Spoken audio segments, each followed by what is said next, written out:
Oh, I think we're live. Hello, Yay! everybody. Welcome to the Polyglot Files. Today, I have a special guest with me, and we tried to record a video, but I'm bad at technology, so it's gonna become a live stream. We thought it would work, and we both had the time. So, without further ado, we have Maripolyglot, and I'll let her introduce herself.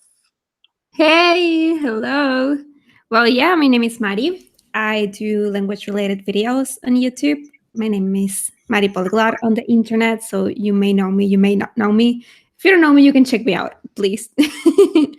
I'm so happy to be here because I've watched Michael for a long time, so it's like a little goal I have. And yeah, we try to film this video for a while. Didn't work out, and we filmed one for my channel. It's gonna be up soon. Yeah. So hopefully, yeah, once I guess in a week or 2 weeks or so, you can watch the video on Marie's channel. I've completely forgot what I was going to say. Yeah, do you want to?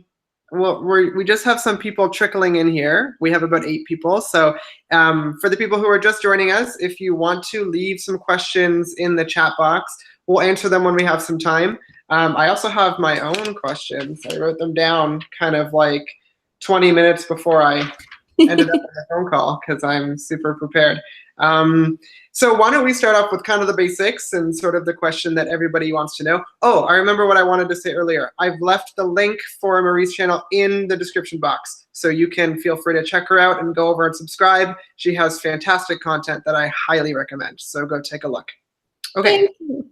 no problem. First question. We want to know about what languages you are studying. So I am studying right now mainly Italian.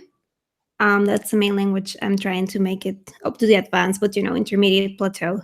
Just to start with German. It's very new, so I can barely say a thing. And then when I have time, I read in Dutch or I watch some Dutch, but it's not so relevant in my learning right now. So why did you choose these languages? So I guess we can start with your newest one, because that thought is probably the closest in your mind. But why did you choose German? Yeah, I've always been interested in German. I wanted to go to Switzerland or Germany or even Austria for an exchange, and I didn't end up doing that. I ended up going to Belgium. So I just always knew I wanted to learn German. I just kept it in the bag until now. And I might be going to Germany soon. So that's also extra motivation. But yeah, it's just fun to learn. It's because I also know Dutch. It's very interesting to see the similarities and the differences. Mm-hmm. Yeah, actually, one of the things I guess I know you for is your Dutch learning. So how did that happen? How did you get into learning Dutch? So I went to Belgium on an exchange year. Instead of all those German-speaking countries, I went to Belgium. I ended up in the Flemish side, which is the north. And I was just there going to school, being with a Belgian family. So I had Dutch 24 hours. And I just learned it. In 3 months, I was already speaking. And I wouldn't say it's super advanced, but I can say like I can communicate very well. And it's almost very dialectish. I speak a lot of dialect because of the way I learned. Mm-hmm. Yeah, it's funny because I follow you on Instagram, and I've never studied Dutch, but I have a background in Afrikaans. I've been studying Afrikaans for like 3 or 4 years now, and with my knowledge of Afrikaans, I can actually understand what you're saying or what you've posted on Instagram. I know you've dabbled in Afrikaans as well. Do you find that there's a lot of similarities between the two languages? Yes, many. It's, well, they're very related historically, and it's very, very similar. The pronunciation is the one thing that is different. I find to be very different, and I struggle with it. But the structure, kind of like the grammar, is similar. So you just have to just see, like sometimes when there used to be a Z, it becomes an S, or stuff like that, where you just kind of catch on. But yeah, I watched your videos in Afrikaans, and I can completely understand it. There are some words that I might throw me off, but I can understand what you're saying. It's very Mm-hmm. similar.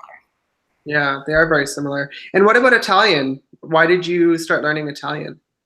So my grandfather, he's Italian. He was Italian. He was born and raised in Italy, in the north of Italy. So then he moved to Venezuela, and Italian has always been part of my life. My family speaks it. They unfortunately never taught it to me. So I took it on my own hands to learn it, and I've been loving it. Because I speak Spanish, it's also not very hard. I've been learning it actively for 11 months, and I can say I can speak very conversational. Not perfect. My grammar is awful, but I can really hold a conversation right now. I feel like every polyglot or every aspiring polyglot is like, my grammar's terrible, but I can speak it a little bit. Because, but the way I learn, I always leave grammar aside because I'm not so much into textbooks. I get bored from it, so it's harder to learn grammar that way. So I just keep learning Italian and hope some grammar sticks, and eventually we'll get better. Do you find that there are a lot of similarities between Spanish and Italian in the same way that there are similarities between Dutch and Afrikaans? Yes, I will say Dutch and Afrikaans are more closely related, in my opinion. But Italian and Spanish are very, very similar. The pronunciation is similar. Grammatically, I don't know, but sort of similar. I wouldn't say it's difficult. If you speak Spanish to learn Italian or vice versa, I think it's the problem will be not to confuse them, as I always do. I always speak Spanish when I'm speaking Italian and the other way around. Mm-hmm. Since we're speaking about this, I actually see somebody in the chat. So to put you on the spot, and maybe I'll put myself on the spot too, so we can both embarrass ourselves if we want to. We have a message from Janko van der Westhuizen and says, "Vra asseblief vir haar om 'n bietjie in Afrikaans te praat. Dis nie 'n taal wat baie mense leer nie, en ek wil graag haar accent hoor." So, do you think you could speak a little bit of Afrikaans for us? Oh, I don't know, because I haven't learned it in so long. Hello, I can say that. I can't remember anything. Ek is Mari, misschien. Mm-hmm. You see, I just jumped to Dutch right away because it's like in my head. Mm-hmm. I really don't know. Maybe if you write down something, Yeah. I can just try to say it. But my pronunciation, as I told you before, it's not as good as it should be. Well, even just now, from what you said, I definitely can hear the Netherlands accent, or not Netherlands necessarily, but like the Dutch accent. So Yeah. if I asked you something like, "Hoe gaan dit?" like, what would you say? Oh, I will say it. I couldn't say it in Afrikaans, but I will say in Dutch. Het is goed. Gaat goed. You can say it's kind of stronger, and the vowels, I feel the vowels are very, very different. Yeah. The way you put your mouth is different. Mm-hmm. Yeah, well, Janko says, "Lekker man, lekker. Your accent is baie goed." Whoa. All right. So kind of we had been talking a little bit more about your reasons for wanting to study languages, and it appears to me that you have a lot of family or a lot of reason to kind of go abroad. So I know that you travel a lot, and you just came back from Italy. So did traveling kind of impact your desire to learn languages, or was it the other way around? Did you want to travel because you loved languages? Well, I will say that traveling totally inspired me to learn languages. Like from the very first language I learned, which was English, when I was 2 years old. From 2 years old till 5 years old, I was in a bilingual school, so I had English every day. I wouldn't learn anything because I couldn't care less. And then my mom took me to Disneyland, to Walt Disney World, actually. And I saw like the princesses speaking English, and like the Backstreet Boys, they sing in English. So I think that trip made me fall in love with languages.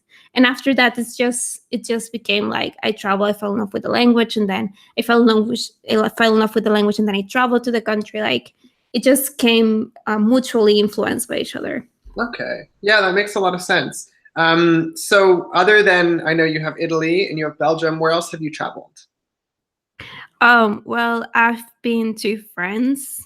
I've been to the Netherlands. Well, Spain. I live now in Spain. I am from Venezuela. I've been to Colombia, Mexico, all around the Caribbean. I've been everywhere except Jamaica. That's the only one I haven't been. And then the United States. Oh, did I say Mexico? Yeah, Mexico. Mm-hmm. Do you? When did you move from Venezuela to Spain? I moved 2 years ago. I went first to Belgium for 6 months to see my family. I planned to stay there, but it didn't work out. And then I've been here for the rest of time. Actually, I make 2 years in Spain this December. Okay. Is there a big difference between the Spanish spoken in Venezuela and the Spanish spoken in Spain? Yes. Actually, the first week I couldn't understand. Oh, wow. Because the accent is so different. I would say we speak very relaxed and very Caribbean, if you will. Okay. And here it's stronger. The he sounds, we don't do that. So Yeah. at the beginning, I was like, what? And then also the expressions. It was like people would say something. I'm like, I don't know if that's good or bad. I don't know what they're saying. I will have to Google it. It's funny because I've met so many people from all around South America, and we find our ways to communicate. But from Spain, I think it's very different. Okay. Wow. Okay. So kind of on the thread of romantic language or romance languages. Sorry. We also have a question from Eddie TV. He says, "Have you both been interested in learning Portuguese someday?" So I'll let you tackle that one first. Yes, totally. I have so many Brazilian friends, and I did learn a little bit while I was on my exchange, and because I speak Spanish, so it's very similar. But I do want to learn it. I find the pronunciation to be tricky, though. Yeah. Yeah. There was a video by Lang Focus. I think he posted it this week or last week, and he was talking about how Portuguese sounded almost Russian. And I haven't watched the video, but I wanted to watch it because I find the pronunciation kind of interesting as well. Like, to me, it doesn't, like, I know it's a Romance language, but it doesn't have the same kind of cadence that like Spanish or Italian has. But yeah, I agree. Especially the one from Brazil, you can really hear the accent, and I find it very nasal. Why is this jumping back and forth? Okay, that was weird. I hope nobody. I hope that doesn't disorient anybody and make them dizzy by the screen jumping back and forth like that. Okay, I hope it's fixed itself. Okay, yeah, and to answer, I guess, the question that Eddie posed, I would be interested in learning Portuguese. I would be interested in learning a lot of languages, but I think it would be particularly cool to learn all of the languages in one language family. So like if I could do like French and Italian and Spanish and Romanian and Portuguese, make like a complete set, that would be really cool. I kind of want to do that with Germanic languages a little bit more though. So maybe that'll happen with Germanic languages, and then I'll do Romance languages after. Yeah, Germanic languages are more better. Yeah, I think. It's jumping again. Okay, so I also know that you did a video on Catalan. How do you, I was in Barcelona, I want to say in 2016, so 2 years ago. What differences do you see between Catalan and Spanish or Catalan and Italian? Are they alike, or are they, are there a lot of differences? Is the difference as big as, or as small as the difference between Dutch and Afrikaans? I think Catalan is more related to French. And I didn't expect it when I did the video. I expected to understand everything because I thought it was just like fancy Spanish, but it isn't at all. I think Portuguese is more similar to Spanish than Catalan. So it was very interesting. But also, what I found with Catalan has a lot of social and political pressure to it. So learning it, it's not only about the linguistic part, but the cultural part in a big sense.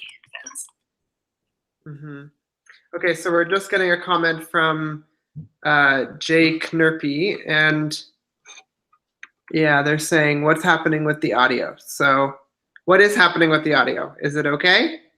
Should I cut out the audio? The echoing is making me dizzy. Oh no. Maybe I should put in my headphones. Oh yeah, maybe. Yeah. Or should I Oh, go ahead. Should I put on headphones?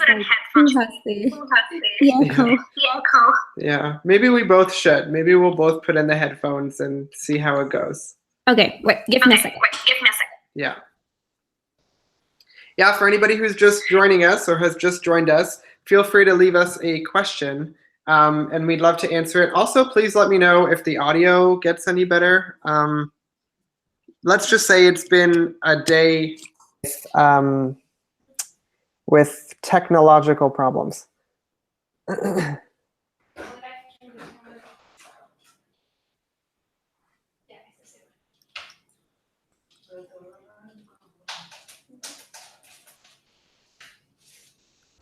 We'll just wait a second.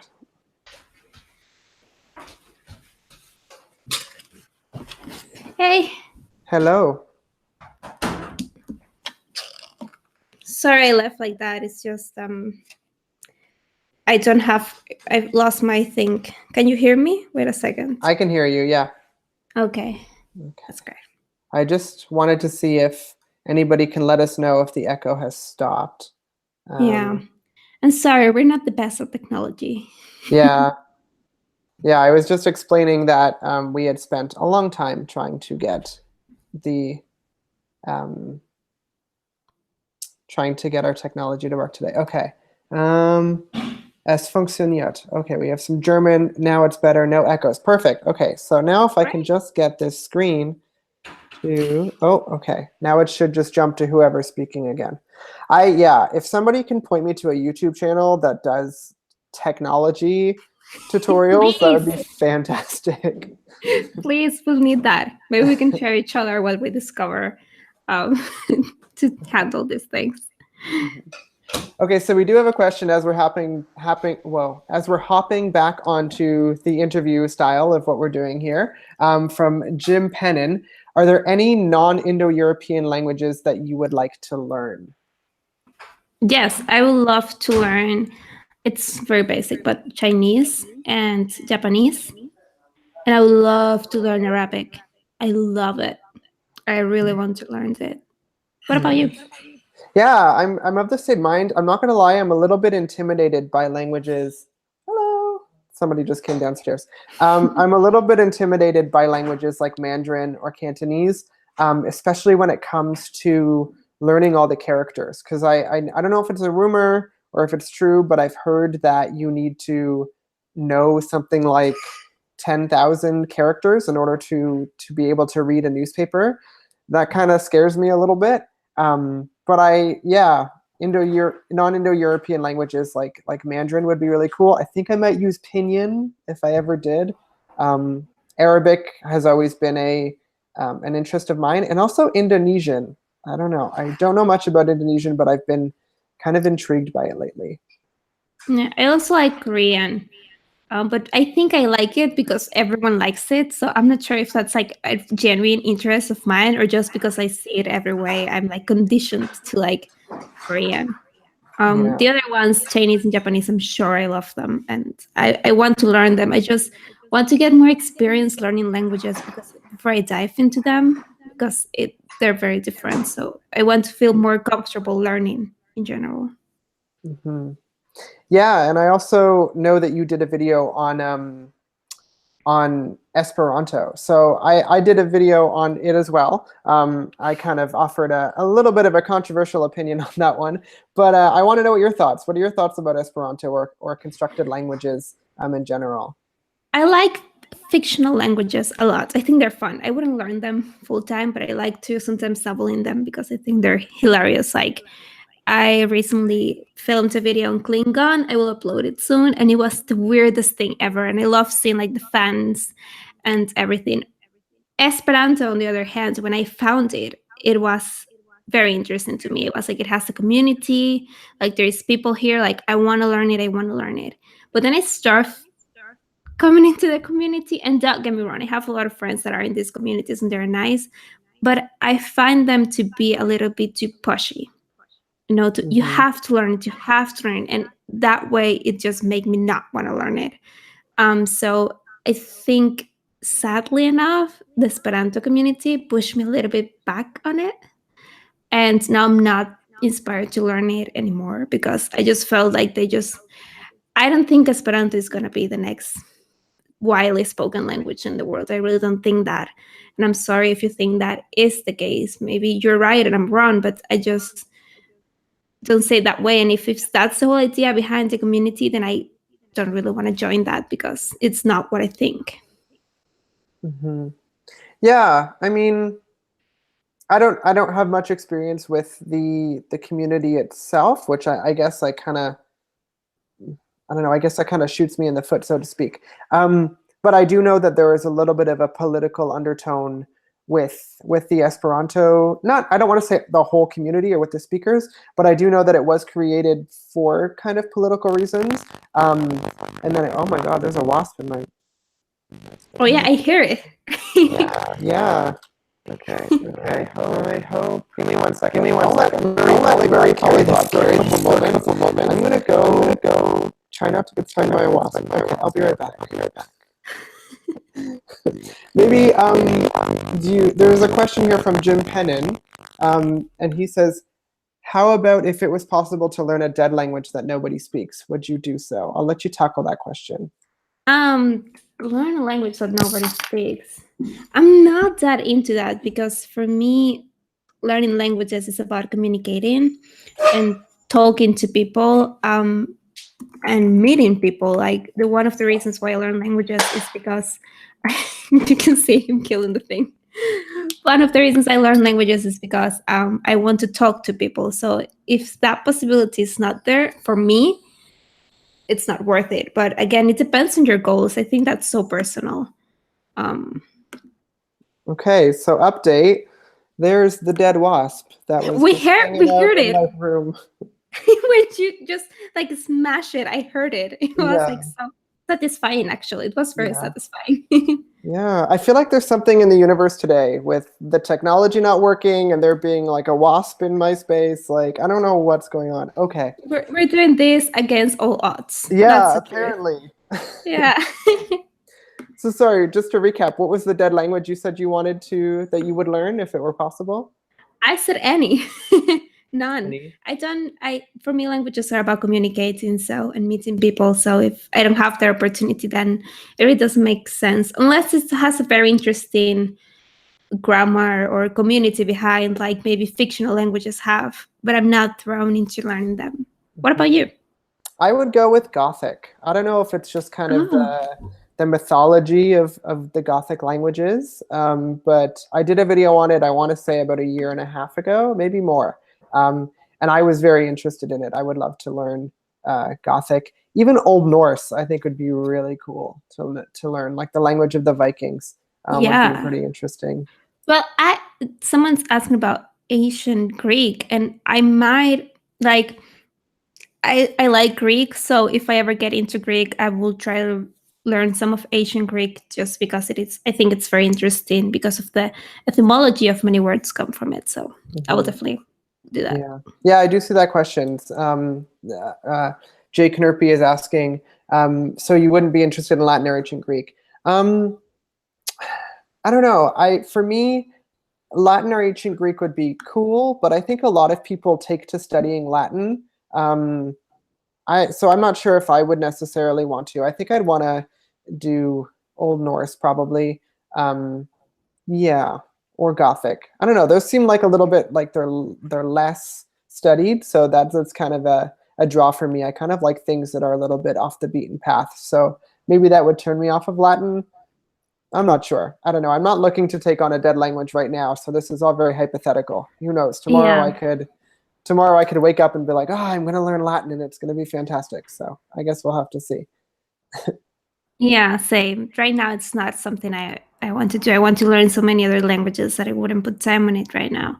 But I do understand, like, if you're majoring in history, learning Latin, it's very useful because there's, like, I just came back from Italy and there is so much Latin script everywhere from old stuff that is hanging still there. So it might be very interesting if you're, like, studying history. If you're interested in history, you don't have to major in it to be interested in it and learn Latin. So yeah, that's true.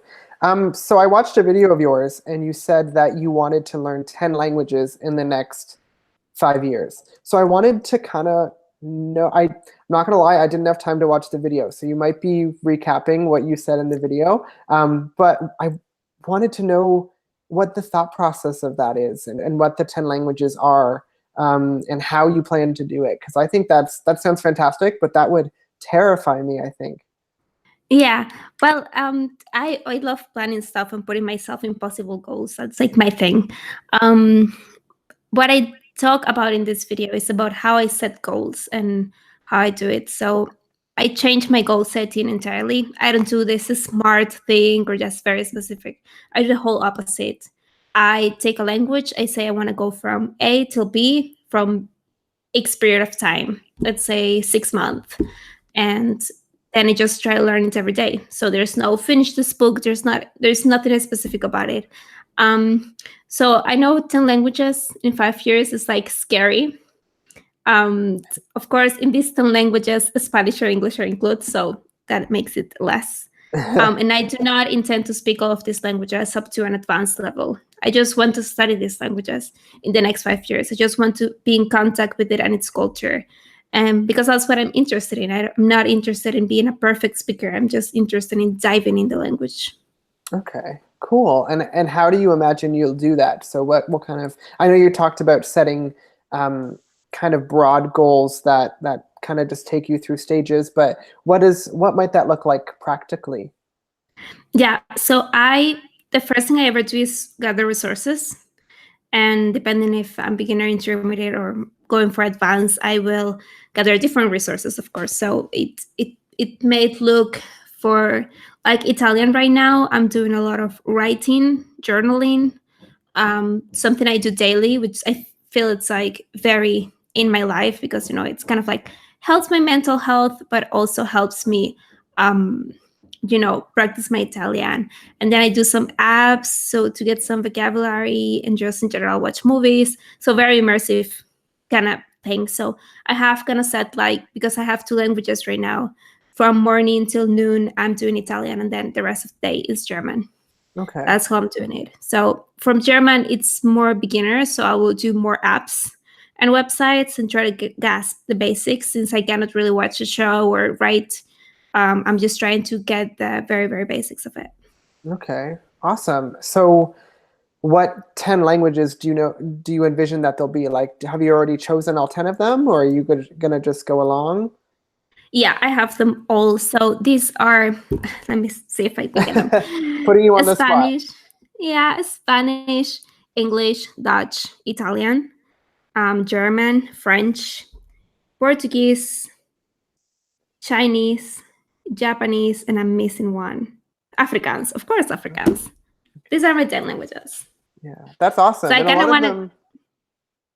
Go ahead. I kind of want to do it in a way where I don't mix 2 Romance languages or 2 Germanic languages at the time, because that's too confusing for me. I'm not that smart. But I was going to say, like, a lot of them are really related. So I find that to be very smart, because I know for me, even though like it kind of narrows my scope, but when I learn a new language, I'm kind of like, well, I kind of already know German, so Afrikaans makes sense. Or now I know Afrikaans and I know German, so maybe something like Danish makes sense. And I find that the more languages you know in a language family, it actually helps you to learn the other languages. It's kind of like filling in the pieces to a puzzle. Yeah, and it's kind of like you say, it's like collecting. I feel like collecting one of the stickers albums. Like you just get all the Romance languages and then the Germanic languages. I really enjoy doing that, but I do want to be able to speak at least one language from each continent. That's the goal I have, and I really want to do like maybe not continent, but like each section of the world. So some Arabic thing, and then some European, maybe some Nordic. I don't know why I want that. I just like languages. It's an admirable goal. I definitely feel the same way. I want to learn not just, I know that majority of my content so far, and I think even majority of your content too, is pretty focused on European languages, but I kind of want to spread it out a little bit more. Like I'd love to learn a Niger Congo language. I'd love to learn Arabic. I'd love to learn an East Asian language. Like those would be great. I'd love to learn Hindi, kind of like. Hindi, oh, yes. Yeah. But I feel like for me, it's just like I'm starting in Europe because I feel it's easier for me to start here. It makes sense in my head because I'm in Europe and I can travel to these places. And I feel like as I grow, as a person, as in YouTube and as a teacher, I want to expand that way. So it makes sense for me to start in Europe because it's what I have closer to me, and then I want to explore from it. So I want to see where it takes me, because sometimes you're learning one language and it helps you discover another one. So It's true, and I mean, it's terrible to say, but the resources are available for European languages, unfortunately. I guess that's something I learned when I was learning Afrikaans. Even though Afrikaans technically is a European language, it's, I guess, spoken in Africa, so it is kind of an African language at the same time. I couldn't find adequate resources, or I would be spending so much time trying to figure out materials that were appropriate for me that I wasn't actually learning the language because they just weren't available. So maybe with the internet, we're kind of getting into 25, 30 years of the internet. Maybe those resources will continue to become widely available and make it easier to learn languages that you might not have contact with. Yeah, I agree. So it just makes sense for me right now. And sometimes I do feel like, I'm learning all the widely spoken languages, widely learned languages, like the nice. And I don't want to say nice, because all languages, I think they have their beauty on it, but the languages that people think are useful. And I don't like that people think I'm doing that because of the reason. I do learn languages because of very personal reason. I have very personal reasons for each one. I have friends, I have family, I have experiences that brought me into that. So I just sometimes I feel bad about it, but at the same time, it's like it's what makes sense for me. So that's valid and that's okay. Yeah, and I mean, I think we had this a small discussion when we recorded your video earlier that'll be on your channel later next week or whenever, and we talked about I just lost my train of thought. What did we talk about? We were talking about the smaller languages, but also like never mind. I have no idea what I'm talking about. It's fine. It's okay. I cannot remember. I make the questions. I cannot remember what I asked you, and I just did that. Like it's, I don't. Sometimes I wonder, how do I manage to, just lock in words in other languages in my head when I cannot even remember what I just said. I hardly remember what I ate today. So it's like, to me, it's amazing how languages, I think they make up all the space in my head. Yeah. Oh, I remember what I was going to say now. Okay. Based on thank you for speaking, because you gave me an opportunity to like get my thoughts together. But we were talking about how the biggest indicator, or like the biggest way to become a polyglot or an aspiring polyglot or whatever, is to have that motivation. And I know that it's not always the nicest thing to say, but sometimes I just have motivation for the languages that I'm learning, and you have the motivation for the languages you learn. And I know that, everybody gets the, why are you learning that language? It's not useful, or why don't you learn this language because it's better, or it's the language of the economy, or blah, blah, blah, blah, blah, blah, blah. But I think if you don't have that motivation, it doesn't really matter whether the language is useful or not. Because if you don't have the motivation, you're not going to learn it, and then you've just wasted your time. And the motivation changes a lot in the way. It really changes a lot. And I said, for me, the best mix is motivation and discipline, because sometimes you're not inspired to learn languages. But if you have that tiny bit of discipline that is like, okay, but I'm at least going to listen to a song in the language. I'm at least going to read some Instagram, as we talked in the previous video. So it's just having the discipline to do it every day, even when you feel like, especially when you're like intermediate level, when it gets very, very frustrating, and you're like, I hate this. What am I doing this? That's the moment when you need the more discipline and be like, okay, remember why you're doing this. Remember why you like this. This is fun. This is not homework. Well, not for me. I didn't study it, so this is fun. This is not homework. I just enjoy the process. Well, that actually, I'm glad you brought up incorporating languages kind of in your everyday life, because I was going to ask you, how do you juggle languages in your everyday? Because I know you and I had talked in your video about kind of our day jobs, and I'll leave that part out because the viewers will have to go watch that video when it's posted. But how do you manage to, almost live two lives. Like I feel like I'm a language learner by day, not really, a language learner by night, and then by day I'm like somebody who works a normal job and has a quote unquote non-language related life. How do you manage to juggle that? Well, it's wow, that's a very interesting question for me, because I feel the same. Sometimes I feel like it's like my secret identity, like I am Mari by day and then I'm Maripolyglot, it's like I cannot change. So the way I do it is I just mix it with my daily life, with my hobbies. I have so many hobbies, it's impossible to count them. I watch a lot of like I love to knit, so I will watch a tutorial in Dutch on how to knit, or I will journal a lot in other languages. I'll try to. It's harder in the beginning though. When I'm like right now with German, it's harder to bring it into the daily life because I really have to sort of study it because I know nothing about it. So. Yeah. But in general, I try to read. I try to make it very, very immersive. That's how I learned English. I went to school, but my school was, bilingual, so you don't get like English lessons. You get content in English. So I just try to do that. I will even look for online courses I can do in other languages. Like Google have some that are free. I will do that. Anything that I can, just anything I do in my native language and English, I will do it in my target language. Yeah, I definitely agree with you. You echo a lot of my sentiments. And I actually have one final question here that's kind of been touched on a little bit, but maybe you'll have some new thoughts. But before I ask it though, I did just want to let everybody know that if you have any questions for us, I do see one here from Jim Pennin that it's on my radar. We're going to get to it in 1 second. But if there are any other questions, leave them in the chat box and we'll discuss them together. Okay, so my last question here, and it kind of bleeds into what you had just been talking about, but what advice would you give to language learners or anybody who wants to quote unquote become a polyglot?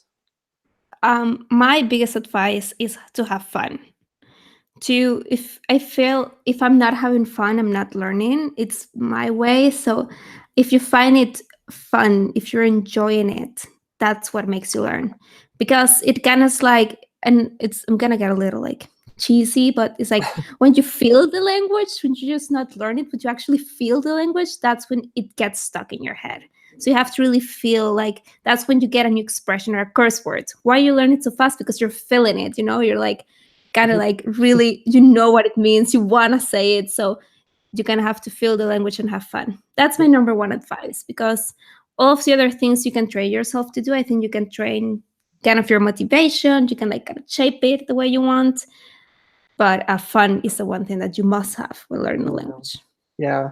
And I definitely agree with that. And I would say that that's a relatively new thing for me, because I always loved languages and I always loved language learning. But for the longest time, I was using methods that I didn't necessarily like because I didn't know any other way. So it wasn't until I started this channel, actually, and I started seeing other polyglots on the internet and learning about different ways of learning languages that I was like, oh, this doesn't need to be, me sitting down with a pencil and paper copying out notes the way I used to do it in high school. This can be watching videos. It can be playing games. Making videos. Yeah, exactly. Yeah, I think also another big part of language learning is to explore different methods, I tried everything. I tried the textbook, I tried the sitting down. It didn't work for me. It doesn't mean it's not going to work for you. It just means that for the way I learned is not my thing. So I just try different things and try to like freshen up, keep it interesting, because if you're always doing the same, first you're getting stuck in the language, and second you're getting bored of the language. So you have to always be like, okay, I'm gonna shake it up a little bit and try something new in this language. That's true. All right, so it looks like we have a couple questions here. Let me just scroll up on my let me just scroll up on my other screen. So Jim Pennon asks, do you know the channel Lang Focus? And I'll let you answer that one.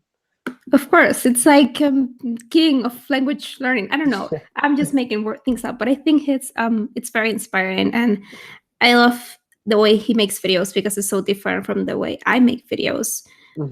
He talks about a lot of fun stuff, and what I find cool about it is that people who are not that into language learning watch them videos. And like my boyfriend, he will watch it and be like, "Oh, did you know this?" And I'm like, "Yeah, I know where you watch it because you say the exact same words that this guy said." So it's very cool.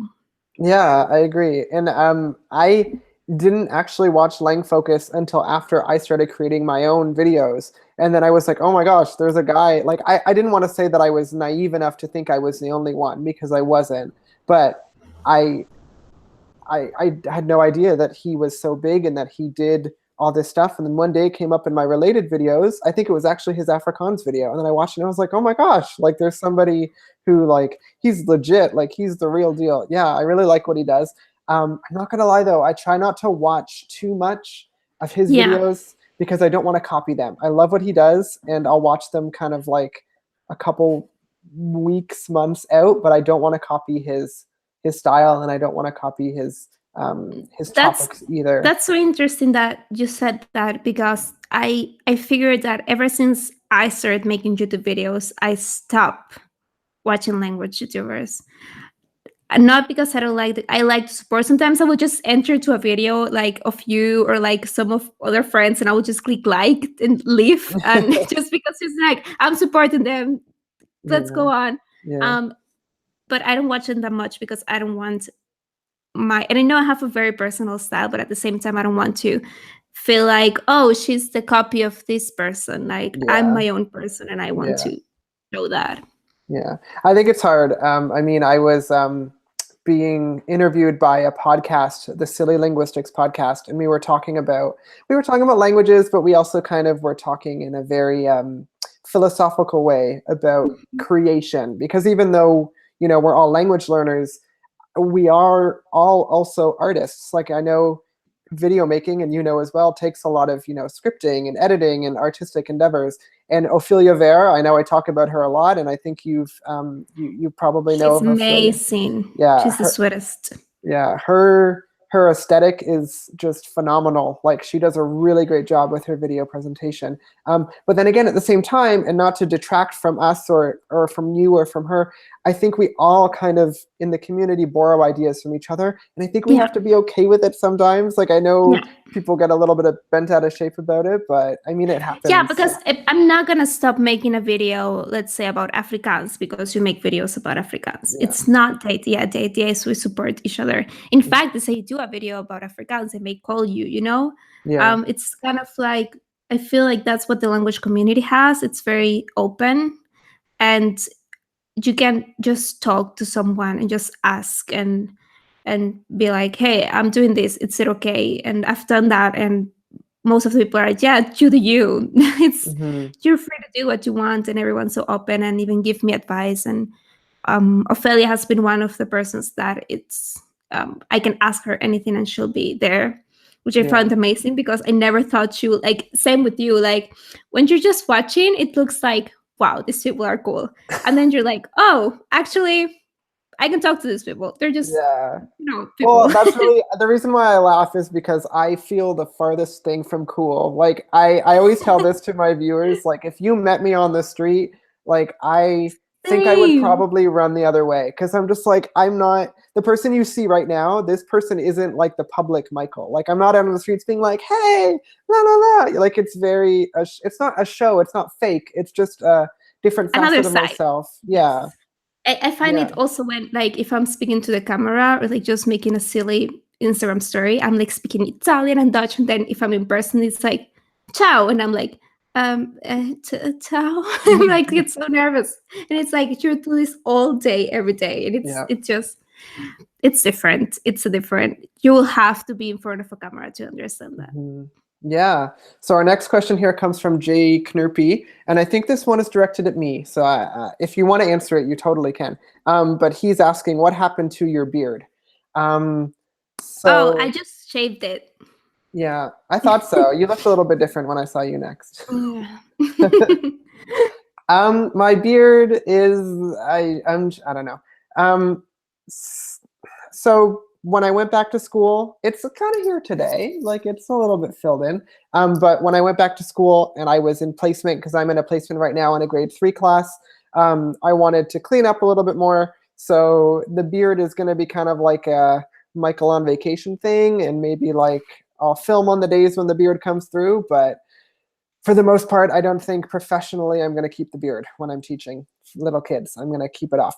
And I did find the beard really itchy. Maybe that's something that somebody can give me advice on. I just, by the time it was full like that, it was just like in the skin underneath was you have very to put irritating. oil on your skin because it gets dry. It gets dry.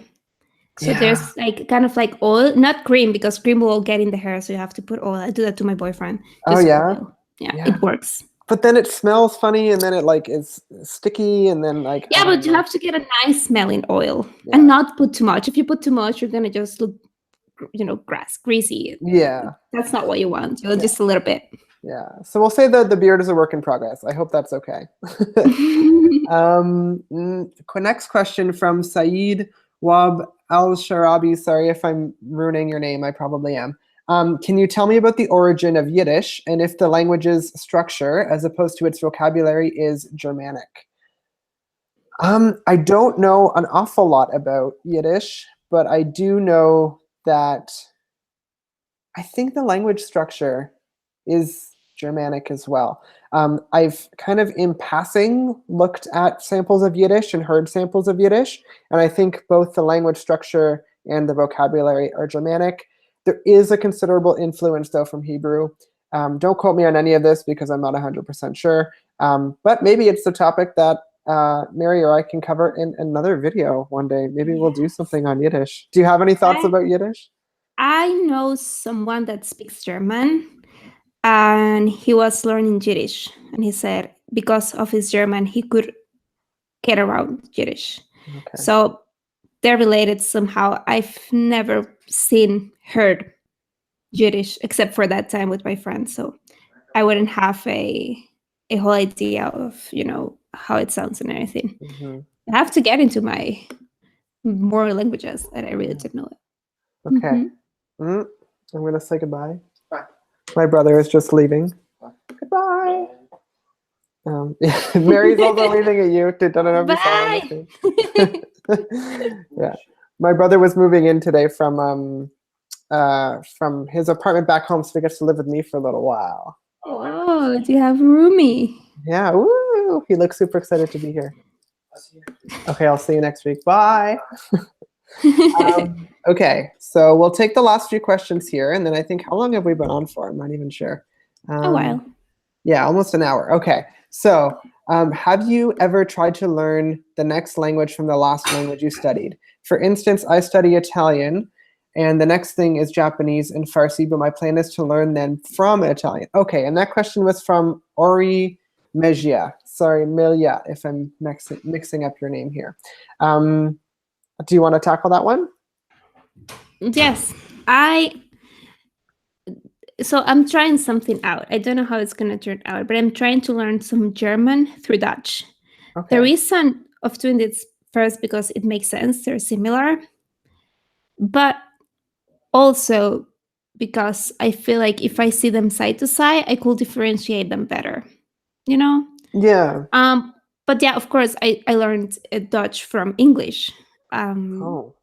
Because it just there's not such thing of Dutch from Spanish, like it's not common. So and I the way I learned it was mostly from English. So I didn't thought about it until now, but yeah, I learned it from English. Yeah, that's pretty cool, because I'm not gonna lie, most of the languages I learned come from English. Like I learned them from English, not necessarily another language. But there's so much content in English. Yeah. Like sometimes I will even find content like to learn Italian from English, which doesn't make sense because it's more similar to Spanish, but I will do sometimes use this content because English is very widely spoken and they have so much resources. Yeah, and I also find, and this is true for anybody in their native language, but I find it's just easier for me to understand something through the context of my native language. So like if there's a grammar point, rather than trying to understand that grammar point in French or in Afrikaans, it's easier just to get it in my native language and be like, okay, I understand why this is the way it is. We can move on now, rather than having to translate it from the language I'm studying into a language I know into English. Like I just go right to English normally. Yeah. Well, I do depending on the language code for English or Spanish. Like German, it's of course is mostly from English, and try and go do it from Dutch. But I will do that either English or Spanish. And I feel a lot of people who speak English as a second language will do this. You just get so used to using English. I Googled in English. I never Google anything in Spanish. And it's just because, there's going to be more information. So I guess that's also an advantage why so many people can speak English fluently, because it's just everywhere. So yeah. Okay, before I go to the next question, we just had Silly Linguistics join us, which was a podcast I think I had mentioned earlier. So definitely click on their profile as well. And I think I posted an interview I did with them a couple weeks ago. Yeah, Silly Linguistics was that podcast that we ended up having a philosophical discussion on. We talked more about the creative process rather than just language learning. But okay. This is great. Wait, sorry. I haven't heard about Silly Linguistics, so thank you for introducing it. I will just check it out, and you can contact me, Silly Linguistics. I will be happy to join you in anything. I really like to talk to random people on the internet. Yeah. It's like the one thing you shouldn't do. I love it. I know, right? I feel like when we were kids, they were like, anybody you meet on the internet is going to hurt you. And then I was like, but they seem so nice. How can I not want to meet them? We are friends. Well, you should be cautious, though, in reality. Like, I know both of us are not dangerous people, but there are dangerous people you could meet, I presume. Okay, the question we have is from Jake Nerpy again, and he says, they say the best way to learn a language is to learn as if you were to teach. Maybe that's not necessarily a question, but I'm going to ask that as a question. Do you find that teaching helps you? I know you do teach. You teach languages, but do you find that teaching in those languages helps you learn the language better? I don't know. I think when I teach, for example, a grammar concept, if I teach it correctly, I know I understand it. That's the one thing. Like, it just assures me that I know what I'm talking about. Because sometimes I don't, but most of the times I do. So it's kind of like that. I don't think teaching it helps me, though. I feel for me it's more the contact I have with the language, and I kind of have to do the opposite where I don't realize I'm learning, where I do it as natural as it can be, because that's how I've learned all my languages, and it's just how my brain is used to acquire a language. So I guess it depends on who you are and what you do. I also know a lot of English teachers, especially in Venezuela and here in Spain, that can teach amazing English but cannot speak. So really, that's interesting. Yeah, I think for me, because I do a lot of teaching for French for elementary school students, in the first year or two that I was teaching French to these students, I noticed that my vocabulary grew so much because I was missing kind of like, I don't know, like kids' words almost. Like I did my degree in French, and I was able to, talk about linguistics and how the brain processes language, and I was able to do all of that in French because I learned all of that in French. But when it came to words like a witch's cauldron, like I had never needed to know that word before, but then one of my students had a song with the word witch's cauldron in it, and I was like, oh, okay, like don't know this word, but I learned it because I was teaching it. So in that way, I do think I've learned from languages through teaching, but it tends to be kind of on the level of you don't know what you don't know until you come across it almost. Yes. Like I didn't know that word. I didn't know I needed that word until somebody had it. That's why I like to read fiction books, because kind of things like Harry Potter, like I just bought Games of Thrones in Italian. So like the first book, it's like this thick. I'm terrified. I've never read that much, not even in my native language. I'm a terrible reader, but it's like a challenge I have for myself. Yeah. But I kind of like. I definitely admire you because I haven't even read Game of Thrones in my native language of English. I tried so many times. I have the first 3 books in my bedroom, and I can't get through them. Really? We Yeah. should start a book club with it. So I just like I've never seen Games of Thrones or anything. I just learned High Valyrian for a week to make a video about it. That's all I know. But I think the interesting thing about these books is that they give you this vocabulary that you don't like dragons, right? You're not going to use that in your daily life, but you kind of want to know it because it's cool to know it. So it's kind of these things that you just encounter. But I do think maybe teaching, what helps you is that you're using it more. So the more you use a language, the more you are improving. And I think that kind of gets you through that intermediate plateau. I know we had kind of talked about it earlier. Because it's that thing where it's like, I've learned all the grammar, I know all the basic words, but then you read the newspaper or you watch a video or you try and read a book and you have these gaps where you're like, but I thought I knew everything. Why is this happening? And it really is, through reading things like Game of Thrones that you can, figure out the word for dragon, even though you might not have needed it before. Yeah, I agree. Yeah. We have maybe this will be the final question. If there is any more questions, let us know. But we have, I guess, we'll call it the pre-final question in case there's one more. From Jim Pennon again. And he says, are there other good channels on the topic of languages? So many. Yes. Well, there's Ophelia Bird, of course. Polyglot Progress. Yeah. It's kind of becoming a classic. You are also becoming a classic. I hope There's not. me. You can check me out. There are these 2 girls. I've been talking with them ever since I started. It's Umber Learns Languages and Camila Tekin. They're girls who make kind of frequent videos, and they're very cool. And they're learning Romance languages. So. And there's also Aslan the Language Nerd, who I've done a little bit of work with previously. Okay, so if he's watching, I'm sorry if I'm screwing this up. The Language Learning Lounge is now Dakota Abroad. So he makes language learning content. He's kind of transitioned recently into more like life content, and I think he relocated to China, but now he's leaving China and potentially going elsewhere. So he does language learning content as well. And then there's, am I missing anybody else? Language Boost, Passion for Dreaming. And then there's kind of like I almost call them like the heavy hitters. So there's like the Lang Focus. There's Lindsay does languages. Yeah, Native Lang is pretty big too. Yeah, Native Lang. Steve Kaufman, he's a fellow Canadian. I would sacrifice my kidney if I could have one conversation with him. Luca Lampariello. And then there's the language specific ones. So I know I watch a lot of German YouTubers and French YouTubers as well. Yeah, there's a lot of that. There is these cool kids called Damon and Joe, and I call them cool kids because they're really cool.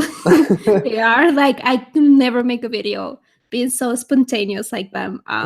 They do content in Portuguese, French, English, so it's great. Well, maybe we could have them on a live stream. Wouldn't that be fantastic? Damon and Joe. That would be amazing. They will have so much energy. I think I will be tired after the thing. But they're so cool.